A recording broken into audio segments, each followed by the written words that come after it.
Tell Me More podcast is being recorded on the lands of the Wurundjeri people of the Kulin Nation.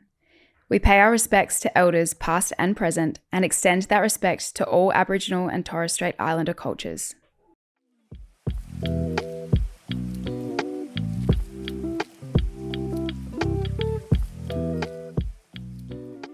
This episode contains content that may be distressing to some listeners, including discussions around eating disorders, anxiety, and self-harm. Please take care when listening. If you or someone you know is struggling with any of the topics discussed, please reach out to Lifeline 13 11 14.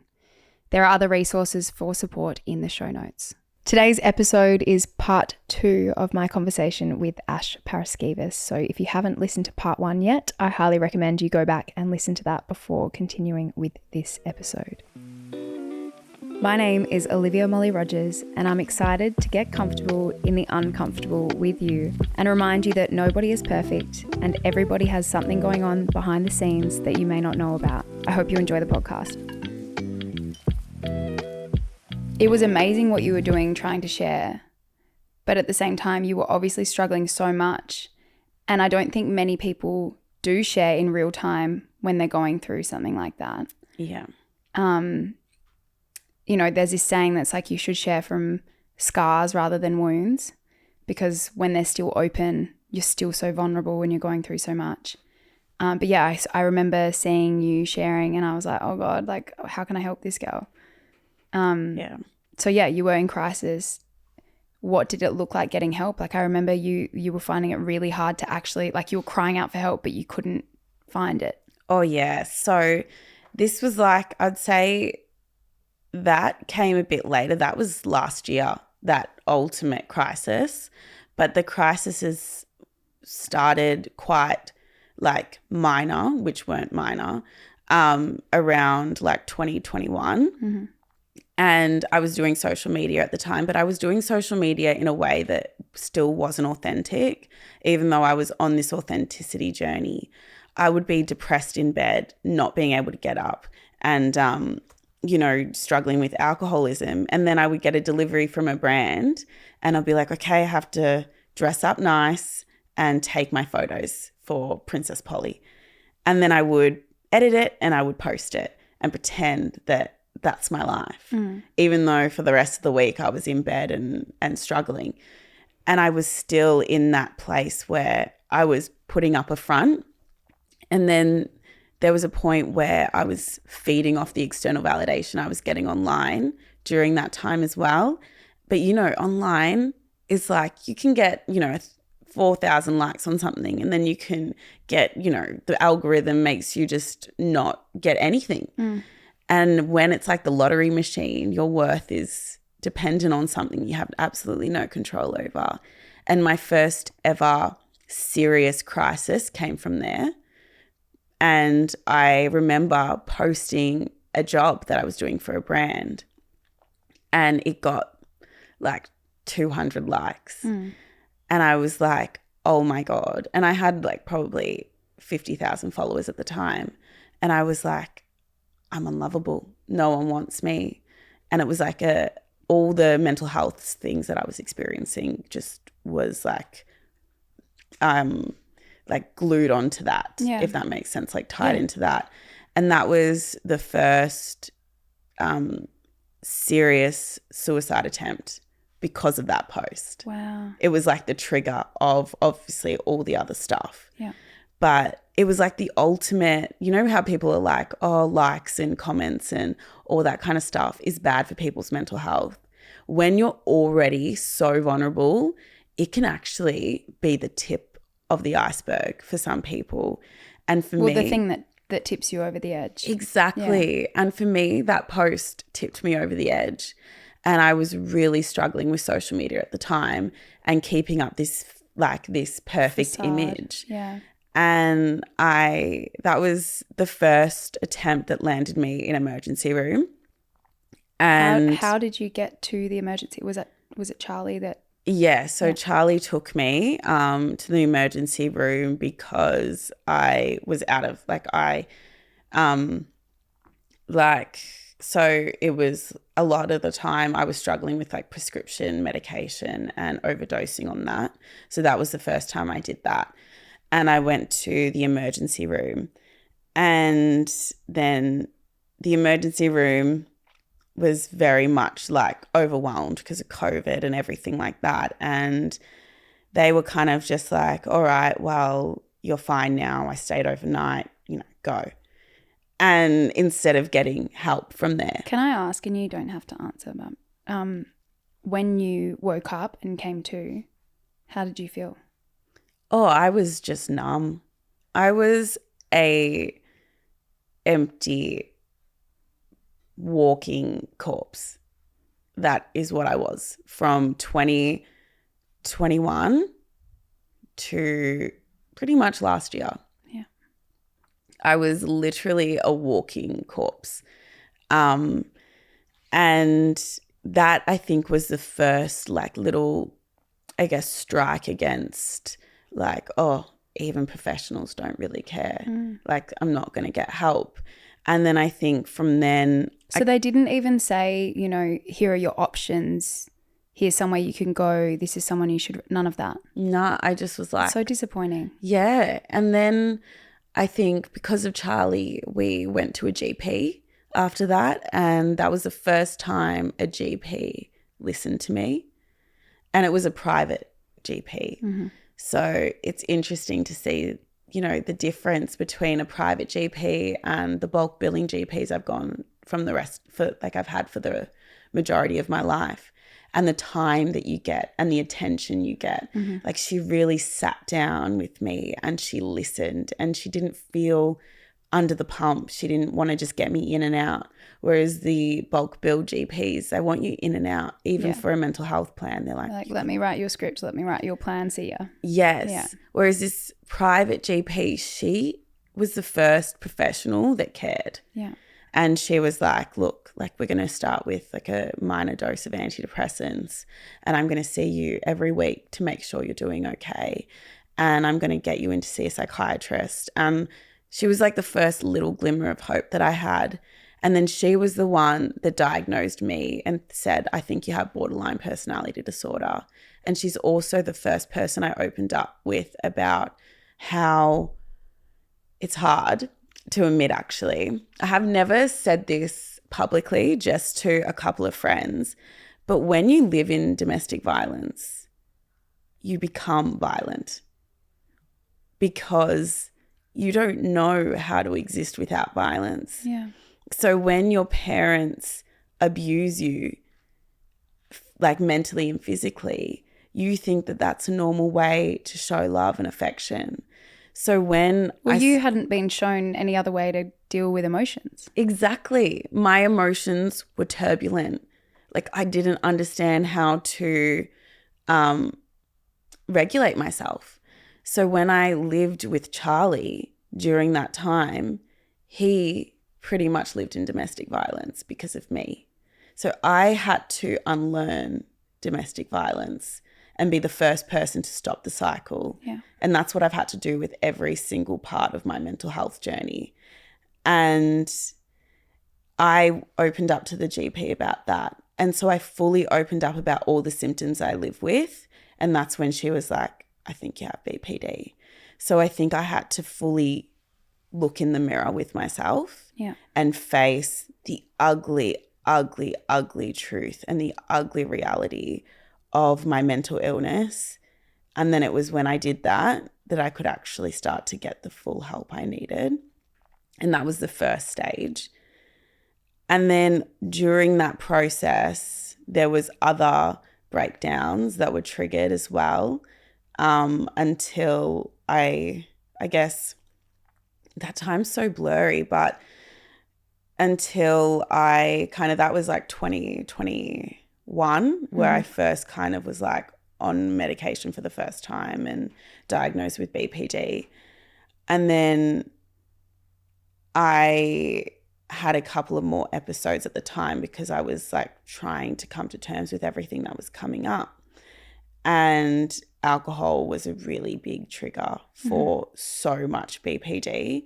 So in that time period, also trying to come to terms with like thoughts telling me that I'm gay and I'm living with like a partner of 7 years who is everything, who is an angel, who is my safety blanket essentially. And I was grappling with that, also trying to understand social media and trying to heal my relationship with social media, while also coming to terms with being a Black woman and my identity, because it was Black Lives Matter, that movement at the time. Also coming to terms with how I grew up in domestic violence and how I can't look at my mum in the face. Also coming to terms with the fact that I have so many abandonment wounds because my dad left and never wanted me. So it was all this stuff in COVID that I couldn't run from. And your eating disorder. And then my eating disorder on top of that. So it was like in and out of breakdowns through that time. And because of that GP, I did get connected to, because I had another episode of a serious suicide attempt as well during that time. And that landed me into hospital. And the second time I was in emergency, that night, the police were called and they took me to the emergency room. And I was tied down. I had a full psychotic episode. Wow. And it was a very scary night. It was the first time where I actually really, really wanted to die because all of that stuff came up. And it was just tenfold. I was like, I can't deal with this. I'm unlovable because of my abandonment wounds. Even my mum didn't want me. I can't break up with Charlie, but I'm not heterosexual.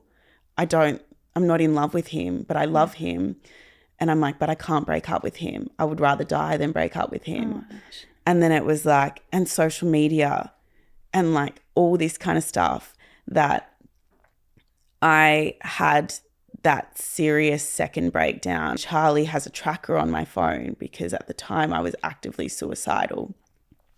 And he finds me and he's with his mum, his best friend's brother trying to find me because I sent them text messages being like, I love you and I want the best for you. And pretty much like a note. And then I turned my phone off and they were searching for me. And they found me on the beach, kind of passed out. And I screamed and I'm literally this person running along the beach, like trying to run away from them, being like, just let me die, that they end up calling the police and the ambulance. And I am this person that's like completely like on the brink of overdosing, running away from the ambulance. I climbed over like the public toilets trying to hide. Anyway, they dragged me out and I go to the emergency room. And I'm fully like psychotic. And I was also like doing a lot of unhealthy coping mechanisms at the time, like a lot of like self-wounding and all that kind of stuff. Mm-hmm. So this time in emergency, they took me more seriously. Yeah. But you saw so much stigma towards mental illness. I was called a 2-year-old. I was called psycho.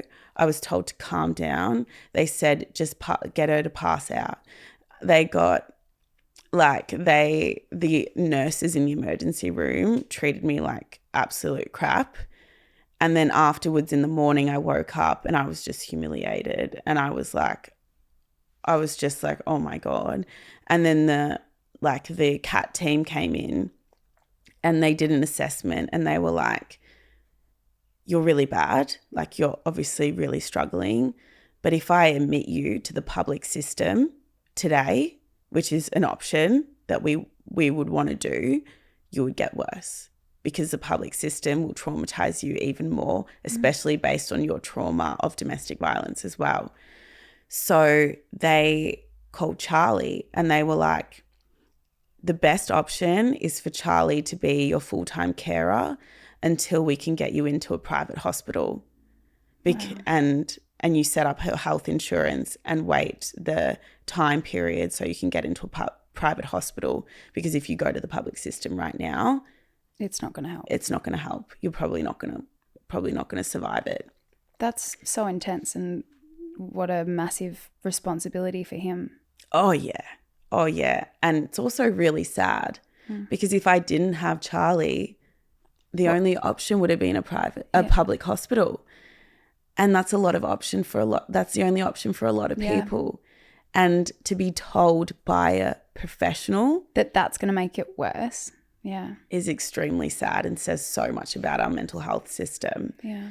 So lucky I had Charlie, who, I kid you not, spent over a month in the house looking after me 24/7, like a mental health professional.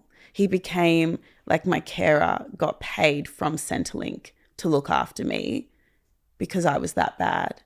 And then I finally got into the private hospital and was set up with a psychiatrist who like medicated me, and I was highly medicated. I got into the private hospital and I stayed there for a month, and I did a program called Emotional Management Program, which is a subsection of DBT, which is dialectical behavioural therapy.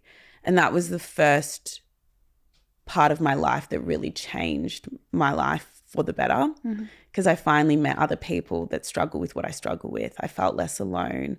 I felt safe, because it's like, the way I view it is, a lot of people that struggle with mental health, they can go home and be looked after by their parents, and it's safe for them to do that. Yeah. So that's their way of like kind of being able to heal. Yeah. Going back home, being looked after by your parents, being fed, being nurtured.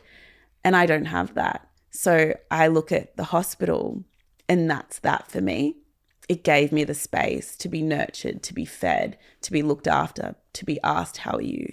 To be like, you know, to be really nurtured in careful. that way. Exactly. Yeah. And for me, that was really life-changing. And it's when I kind of was like, I'm not alone. I really felt like I wasn't alone.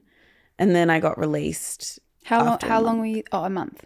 Yeah, I was there for a month, and I did the program. So it was like a 4-week program going through different skills to deal with a lot of the things that people with BPD have. Yeah. And it was helpful, definitely.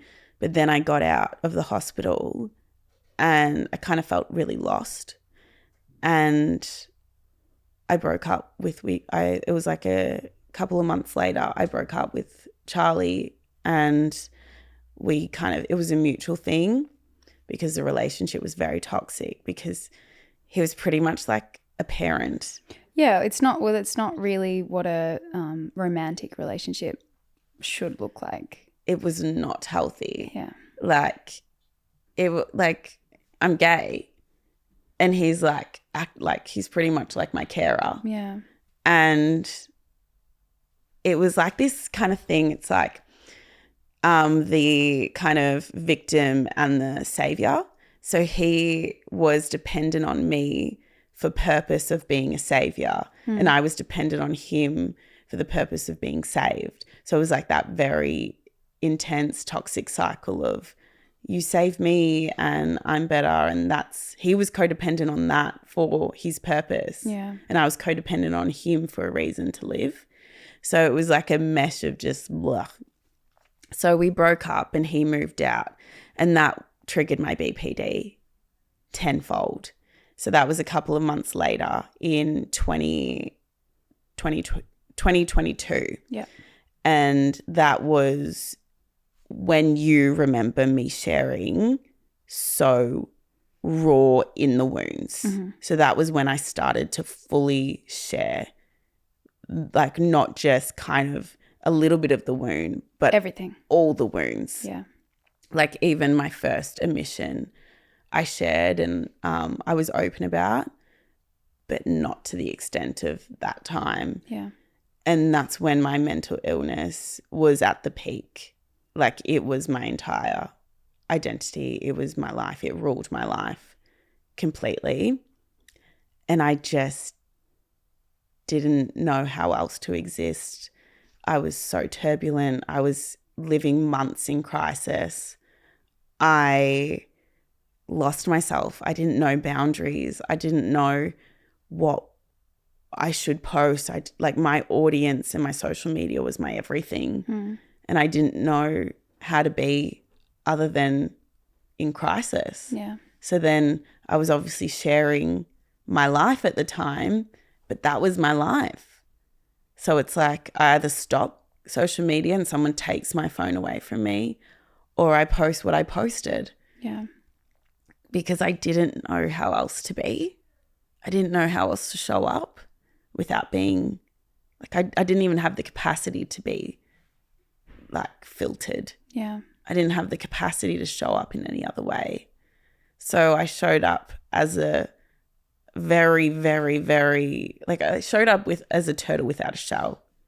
Very vulnerable.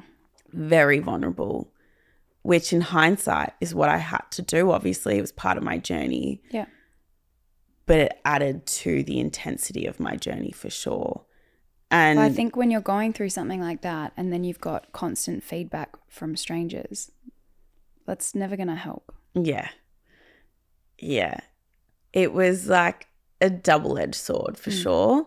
There was a part of it that helped, and the part was feeling connected to a community of people that did support me in the journey and were checking on me and showing me love. Yeah.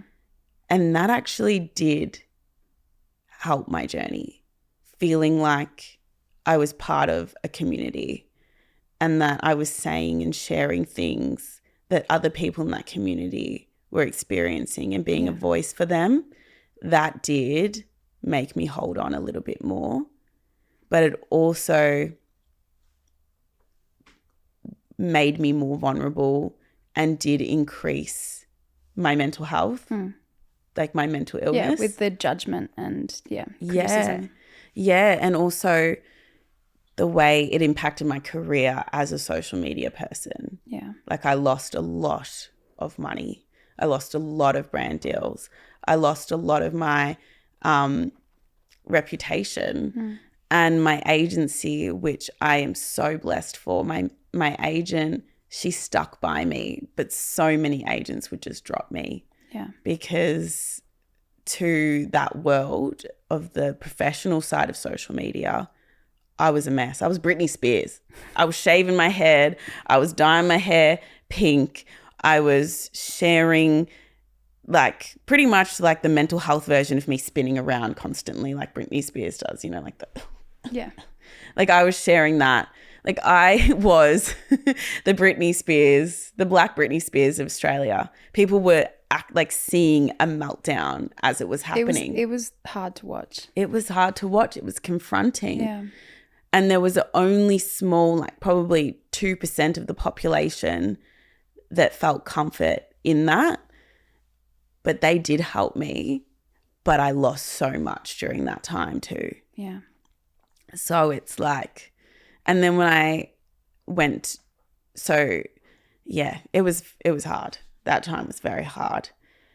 I can only imagine. Yeah, watching what was happening on socials was really hard because I think for those who know you and care about you, you know, I'm sure there were people that were watching almost for entertainment because people are weird like that. Yeah. And people haven't seen a mental health episode or crisis play out on social media like that. I'd never seen it before. But I was watching being like, I want to help this girl. But I would message you every now and then. I don't know if you remember. Just sort of checking in and sort of, I don't know, I guess trying to make you think a little bit about like maybe going off socials for a bit.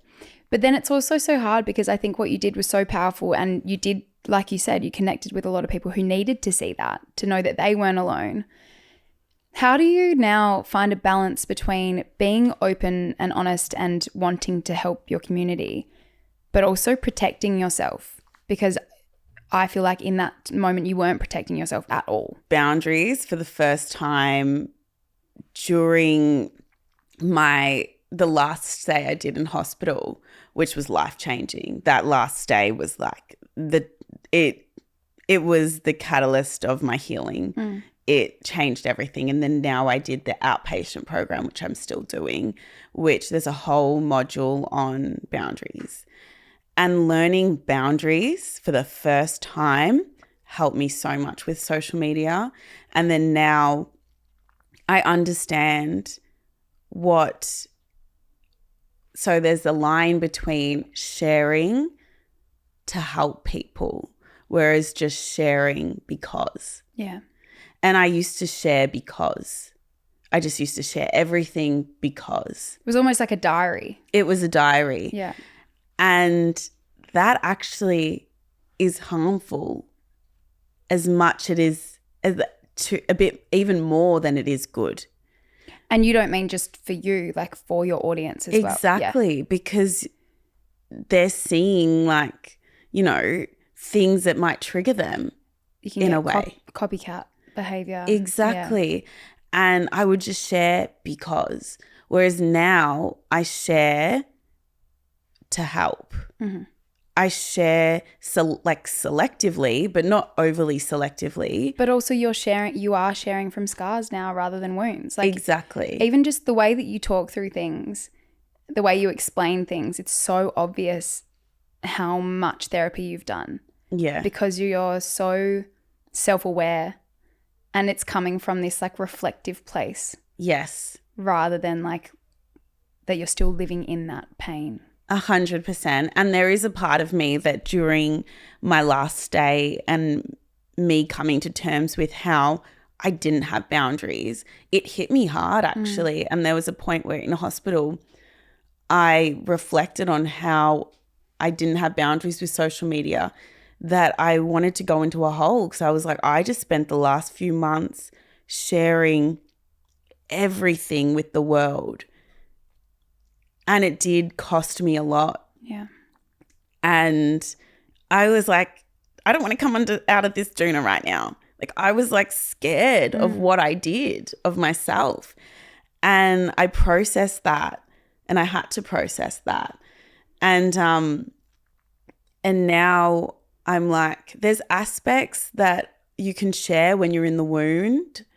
However, it's never really actually going to help. Mm-hmm.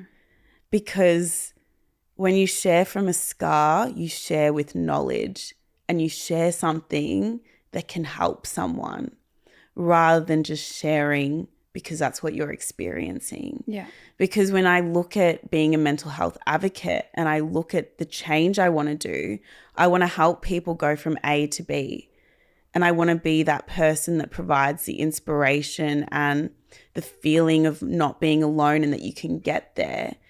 And I think that has to come from a place of reflection, of doing the work.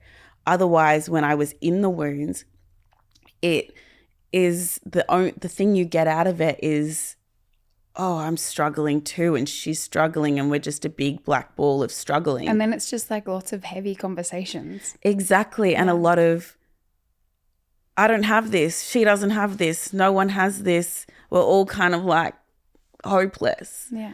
And like, it's not necessarily inspiring. Like maybe there was a little bit of inspiration because I was just never giving up. Like I never gave up and I was always going. But at the end of the day, nothing like sharing from the reflection that I have now. Yeah. Because I actually feel like when I share, I'm providing inspiration that you can get here too. Yeah. And I'm sharing what I've learnt along the way instead of the turbulence that I'm experiencing. Yeah. So, and also when you're in mental illness, the way I say it and the way I describe it is you've got shades on. You've literally got a shade on covering your eyes and covering your perception of the world. It's like, you know, everything you're seeing is tinted by trauma and tinted by fight or flight and tinted by your mental illness. So the way I'm presenting in the world is tinted by those things. And now when I present myself to the world and I'm sharing, it's actually reality. Yeah. It's not the reality of living with mental illness. It's the reality as it is, which is a lot more inspiring and a lot more positive and a lot more uplifting because, yeah, I'm not sharing from tinted glasses. I've taken the glasses off and it's just like a colourful world again. I love that. So, yeah, now I share and... You have so many good analogies. Oh, thank you. I love it. It's the artiste in me. I would love to know, like, obviously you speak so highly of your experience in hospital and how much that helped you. What are the other things that have helped you to get to where you are now, which is absolutely thriving and glowing and living your best life? Honestly, the biggest thing when it comes to mental illness recovery, which is confronting, is the flip between this thing called willfulness, which is like the victim. Everything's happening to me. There's no hope. I'm just going to sit here. I am mental illness. It's the switch between that and willingness, taking control of the narrative. And it's that switch that changes everything. So that you are Ash, who has experience with mental illness, rather than you are your mental illness as a whole. Exactly. And knowing that instead of letting it consume you and be the victim, like taking that step and making that switch, being like, actually, I'm accountable. And actually, I can't wait for people to help me. I have to help myself. I have to advocate for myself. I have to fight for the therapy and the help that I know I deserve. And it's like, honestly, like feeding that little flame of like willingness to get better. Yeah. And everything you have to do has to like be gas to that flame, because without that flame, it is, no matter who helps you, no matter what support you have, no matter, you know, what comes, it won't help because you actually have to do stuff to get better. You could have Brene Brown at your door helping you, guiding you, but like you could read Brene Brown's work.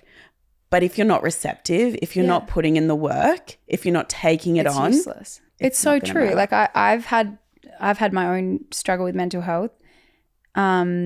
And I have had friends around me with the same, and you can give them advice and, you know, share your experience to try and help them.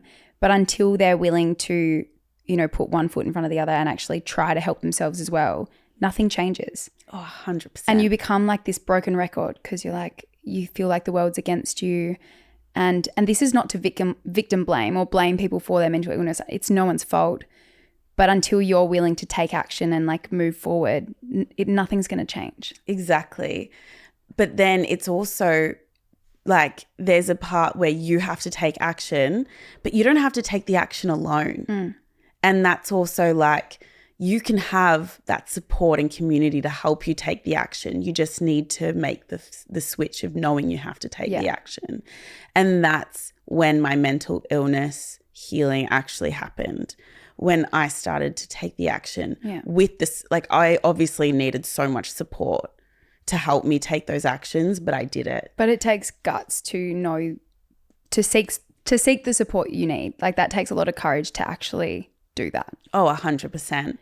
And the pivotal point in that journey was, I remember I was really struggling one night and I was like, I don't want to do this anymore. I don't want to live like this.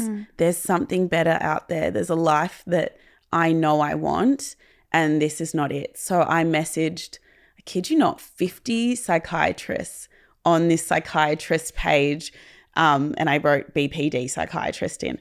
I messaged everyone on the list that lives in Victoria. I was willing to go to like Geelong or something, and only one got back to me.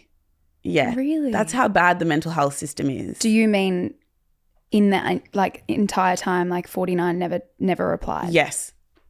Wow. It was like I think I got 3 receptionists contacting me. Okay. But they were like, the books are full. Sorry. Or there's a 5-month wait. Sorry. But there was one psychiatrist who got back to me, who got me an appointment in 2 weeks, and she has changed my life, and I absolutely love her. I still see her to this day. She's so proud of me. I'm so grateful for her. But that one psychiatrist was life-changing. It's awful that it took that much, but it's amazing that you found her. 100%. And the mental health system is hard. It's actually broken and it's hard to get help. But you do need to have that flame to advocate for yourself. and not give up on the advocating for yourself. That's like the biggest part of getting help and getting better from a mental illness. But that's so hard when you're in that headspace because you don't even think you're worthy of help. I know. But hard. I think this is why what you are doing is so important, because if you can show that you went through all of that and there's so much there, but you still had that flame that you speak of, like, it's amazing. It's very inspiring, and I'm so grateful for what you share and what you put out there, because I think you're really going to save more people than you ever know. I'm sure there are lots of people that tell you, but I also think there's more that never will, and it's really important. Yeah, that means a lot. And I have a little poster I made. Yeah. It's so nice that it's called my purpose board, and I write down my purpose in the middle, and I have messages that I get from my followers. I feel like I don't know. My fans. Like, you know, when you say followers and you're like, who am I? Like some cult leader? Like, yes, followers. Like, follow me into the, let's all, you know, have I know, like, what else can you call it? Your audience? Yeah, I like to say audience, or like my community. I like to say community a lot. But I have little messages I get from my community of how I've helped them. And then I have pictures of things that I want to achieve. And every day I look at that and I'm like, yeah, I'm doing what I want to do. I'm doing exactly what I want to do. And I'm really happy doing it. And I think having my psychologist, I finally found a good psychologist as well. After I found the psychiatrist, and she set me up with that amazing inpatient stay that changed my life. And then the meds, she finally got me the meds that I needed. Right balance. 100%, which continued to help me and change my life and help me regulate my emotions to be able to access therapy and to be able to actually take therapy on, because I think it's a balance. Medication just on its own doesn't help, but medication paired with therapy and support when you have BPD or when you have a mental illness where you do need that extra help is life-changing. And other things. I know that you have found a passion for running and exercising, and seeing it no longer as something that you're doing to look a certain way or to punish yourself, but something to help you to feel good. Yeah. And I love how you talk about that. And also food. Yeah, 100%. I have my routine. I love my routine. My routine and my non-negotiables is something I've learnt during my stay in therapy and working with my psychologist and working with my psychiatrist, developing that non-negotiable, I call it kind of my 7 non-negotiable things that I have to do every day. I love that you're saying 7 and you're holding up 6 fingers. Oh, 7. The 7 non-negotiable things I have to do every day changed my life. And can we hear what they are? Oh yeah, for sure. Make my bed, take my meds, move my body. And I love to say movement because that can be whatever it needs to be that day. Dancing. I love your dancing. I know. I'm like, oh, dancing, I know, darling. I'm from Adelaide, darling. I love to dance, darling. I love to dance. Wait. Move your body. Hold on. Yeah, move my body. Bed, meds, move your body. 3 meals a day. Yes. Is one. Very important. And I also include maybe 1 to 2 liters of water in there to help with whatever water does. All the good stuff. All the good stuff. And I have a little, my hygiene routine. I love my hygiene routine. It means shower, looking after yourself, showing yourself that you are worthy of time and love and nurture. That's what self-care is. It's it's actually showing yourself that you are worthy. Yeah. You're worthy of your time. You're worthy of your patience. You're worthy of good things. So my self-care, hygiene routine every day. Skincare. My skincare, taking my time with it. Because I used to get out of the shower and moisturize, and I'll be like, you got to moisturize. And then now I'm like, no, breathe. And give yourself a little massage. Give yourself a massage. Moisturize with really nice smelling things. Love my bum cream. Oh, love my bum cream. And I apply that every day because there was a long time where I was like, oh, I'm not worthy of this $60 cream. And it would just sit there. I would never use it. And then now I'm like, no, I deserve that. I am going to use my bum cream on my bum. And it's so good. So, yeah, that's another non-negotiable for me. Mm-hmm. And then what else is there? I'm like trying to remember. There's two more. Journaling. Okay. Journaling. Oh, journaling. Yeah. Journaling is a thing. And you know what is amazing about journaling that no one thinks of? Well, I don't know. Maybe people think about it. I'm not like Einstein, so people probably think about it. Is it helps your relationships. Oh, yeah. It helps your relationships because instead of going out for coffee with a friend and thought dumping on your friend and kind of like, you know, when you have those friends that just put all their stuff on you because they haven't taken the time to process it in their own time. I love that I'm still doing this.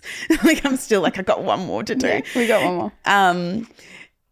Like instead of them dumping, what's it called? Thought dumping on you or trauma dumping on you. Yeah, trauma dumping, yeah. Yeah, you do it in your journal. Yeah. And then when you're with your friend, Yeah. and it's a mutual exchange. I love that. And I've noticed that my relationship's so much lighter now because instead of going to my friend having coffee and I'm like, oh, my brain's on this and I this and this and this and this and this, I'm like present because I've already processed that in my journal and also with my psychologist and also with all the other things that I need to do. Exactly. That it's actually taken so much weight off my relationships because so it's good. like giving back to me. So journaling is a must. And what is the last one? What's number 7? Oh, fun. Play. This is probably the best one. It is playing. So many adults are like, I can't go on a swing. Like they're like, oh, I can't run in the rain, or I can't do watercolors even though I suck at it, or I can't go surfing because I'm going to fall off the surfboard and look silly. Like play is the best, most healing inner child experience ever. And every day I must play. It's so good. Every day. What does it look like for you? Oh, it changes. Sometimes it's dancing. Or dancing. Sometimes it's dancing. Sometimes I like go on the swing for like 20 minutes and I bloody love it. Like I go all like so high that, you know, when you go so high that you like do a little jump, like you're like, oh, I'm so high. So I do that. Yeah. I might go and do a dip in the ocean or like build a sandcastle. Just whatever you feel like. Just whatever I feel like is just an outlet, is fun, is just fun. So many of us just don't have fun. It's like a day without fun. Is it really a good day? You know what I mean? Yeah. So like fun. Just like one That's little thing. awesome. It can take half an hour. It can take 2 hours. It can be whatever fun I feel like doing, but just play. So good. Yeah. So This is such good advice. I really love it. I want to do all those things. I'm going to write this down. yeah. Can you write it down for me? But the sad thing is a lot of people are resistant because they're like, I don't have time for that. Yeah. But you can. You got to make the time. Yeah. You make time. You really have to make time because if you don't have a full cup, you're literally running on empty and you get cranky, you get resentful, your relationships break down and you get mental illness. Because mental illness, while it was like kind of like benign in me and kind of came up, like I already had the gene, for some other people, like it can happen through the way you live and the way you don't do those things. So yeah, that's what I do. I love it. Yeah. Now, there's still so many things I feel like we could talk about, but we might just have to get you back on to talk about them. Something that I like to ask at the end of the episode is, if you were to go back to Ash, say maybe 20-year-old Ash, maybe even younger, what's some advice that you would give to her knowing what you know now? You were just so lovable. You're so lovable. And it's not until you fully believe that your life will really start. But you just have to remember and know and tell yourself every day that you are lovable and you belong in this world. Just keep saying it until you believe it. You are very lovable. Thank you. So are you. Thanks, babe. Now, one more thing. I have this thing with friends of mine that we do when we go out for dinner. We share our orange and lemon. So your orange is something good that's happened and your lemon is something that's not so good. And it can be the most random little thing. It can be a big thing. Since we're doing this early today, you might not have them from today, so it could be from yesterday. And my lemon of the day I'll share to get you thinking is that this morning I was doing my makeup and I dropped my blush, and it's, you know, when you drop a powdered product and it just smashes everywhere, and I had to go. So I just had to leave it, and knowing that I have to go home to that and clean it up is not ideal. My orange, obviously chatting to you has been a big orange, but also the sun is shining today. That's an orange. Hit me with yours. Oh, my lemon. My lemon. My lemon. Oh, my knees are really killing me, so I don't think I'm going to be able to make it to volunteering tonight. That is a lemon. So that is a big lemon for me. I'm going to miss my crew, but maybe they'll get better and I can go. I feel like the reason that your knees are hurting though is probably a bit of an orange. It's an orange. Mm-hmm. But I feel like I have another orange today, actually. Okay. Well, can I hit? I have to say what it is, otherwise people will be like, what was it? That you ran 21.89 kilometers yesterday? That's an orange. It is an orange. Oh my God, I felt like Forrest Gump. I was like, go Forrest, run Forrest, run. Yay. No, that's a huge orange actually. So that's like that orange is pussing. It's a juicy orange. It's a juicy orange. No bad bits in that orange. But another orange is, I'm just loving my dating life at the moment. I love being a lesbian. I love being an open lesbian. And I'm a little cute girl at the moment. I love that for you. I don't know, it's just nice to. So she's a juicy orange too. She's a juicy orange. I love a juicy orange. Yeah. I would love to get you back on. I feel like we need to talk about that. You coming out, your experience with that, body image. There's so much. You just have so much to share, and I appreciate you so much, and I'm so grateful for your time today. Oh, I had a blast. Thank you so much. Oh, no worries. You can find Ash on Instagram at Ash Paraskevas and on TikTok at ash.paraskevas. Thanks for listening to Tell Me More. This show wouldn't be possible without you. If you'd like to show your support, please subscribe or follow the podcast on your favourite platforms, and don't forget you can watch full episodes on YouTube and Spotify.